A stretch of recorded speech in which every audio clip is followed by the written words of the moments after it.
Assalamualaikum warahmatullahi wabarakatuh. Kami dari kelompok 8 akan mempresentasikan hasil kerja kelompok kami. Saya Diva Julfa Alfia. Saya Willy Aldila. Saya Tantri Kartika. Saya Fitri Nur Marufa. Saya Rina Priyanandita. Saya Raihan Udayana. Saya Agung Arpanda. Di sini kami akan mempresentasikan hasil kelompok kami yang berjudul Zaman Batu. Yang pertama ada zaman Paleolitikum atau zaman batu tua. Di sini ciri-cirinya yakni alat-alat dari batu kasar. Yang kedua hidup berburu dan mengumpulkan makanan. Yang ketiga hidupnya belum menetap. Yang keempat berlangsung kurang lebih 600.000 tahun. Yang kelima batu menjadi bahan utama. Yang keenam belum mengenal kepercayaan. Jadi pada zaman ini batu sangat penting dan di sini juga hidupnya belum tetap. Di sini masih berpindah-pindah tempat dan di sini juga zamannya berlangsung sangat lama, yakni 600.000 tahun.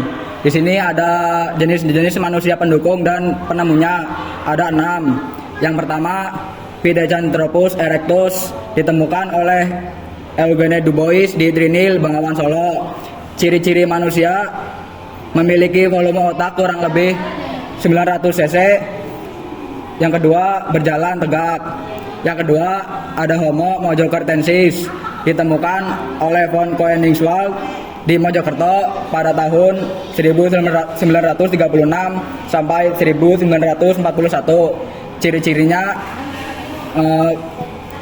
badannya tegap, mukanya menonjol, dan keningnya tebal.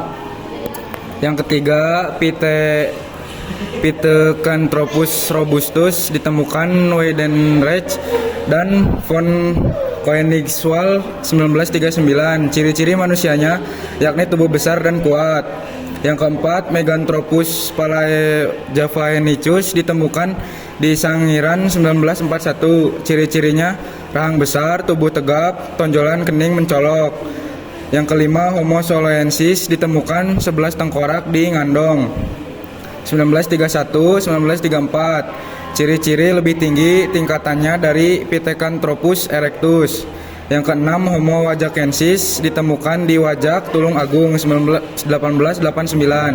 Ciri-ciri manusianya yakni termasuk Homo sapiens, wajah datar dan lebar, hidung besar. Hasil kebudayaan pada zaman Paleolitikum.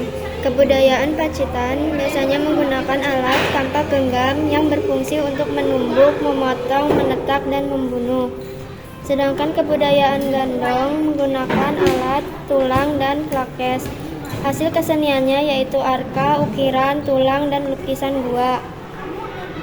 Mesolitikum zaman batu tengah atau batu madya. Ciri-cirinya hidup berburu, food gathering, bercocok tanam, tinggal di pantai dan di dalam gua, sudah mulai menetap kira-kira 20 tahun yang lalu.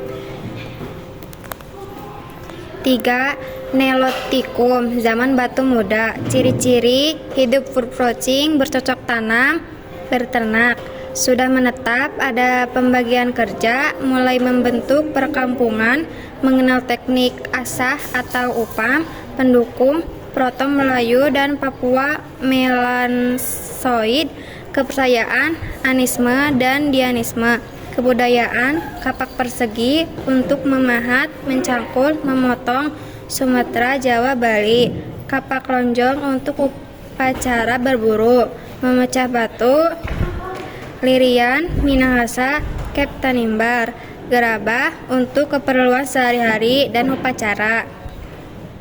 Perhiasan terbuat dari batu berwarna-warni, pakaian dari kulit kayu dan menenun, tembikar. Hasil kebudayaan pada zaman Neolitikum. Kapak persegi untuk memahat, mencangkul, memotong, berasal dari Sumatera, Jawa, dan Bali. Kapak lonjong untuk upacara, berburu, memecah batu, berasal dari Irian, Minahasa, Kepulauan Tanimbar. Gerabah berfungsi untuk keperluan sehari-hari dan upacara. Perhiasan terbuat dari batu warna-warni, pakaian dari kulit kayu dan menenun. tembikar. 4. Megalitikum zaman batu besar. Ciri-ciri menghasilkan batu besar yang berguna untuk kegiatan keagamaan dan penghormatan leluhur. Kebudayaan dan hasilnya: 1. Mengalit tua, Prota Melayu. Menhir, tugu batu, pemujaan arwah. Pundan berundak, bangunan bertingkat untuk pemujaan. Arca-arca, lambak nenek moyang. Megilit muda, kudu peti batu persegi panjang, dibuat dari lempengan batu. Warungan peti jenazah berbentuk kubus dengan atap batu. Dolmen, meja batu untuk sejen. Sarkofagus, kubus batu seperti palu dengan tutup batulan yang berbentuk rumah.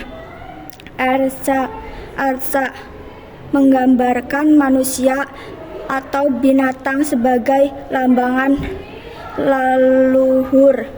5. Zaman logam. Ciri-ciri yakni mulai memakai logam, tambangan, perunggu, besi. Manusia pendukung, Peutro, Melayu, muda dan membawa kebudayaan Bongson. Kemajuan pesat diteknologikan dan limu. Perkampungan Tempim di pegunungan dataran rendah, pantai, mata pencarian pertanian.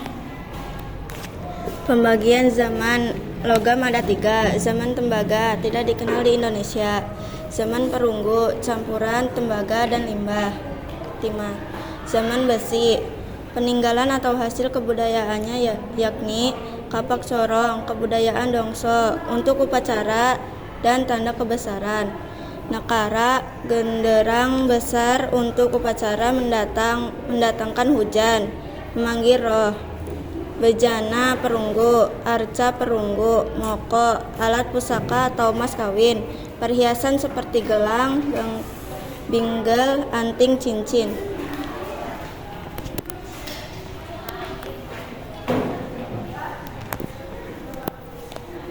Sekian presentasi dari kelompok kami. Mohon maaf bila ada kesalahan dan kehilapan. Sekian, wassalamualaikum warahmatullahi wabarakatuh.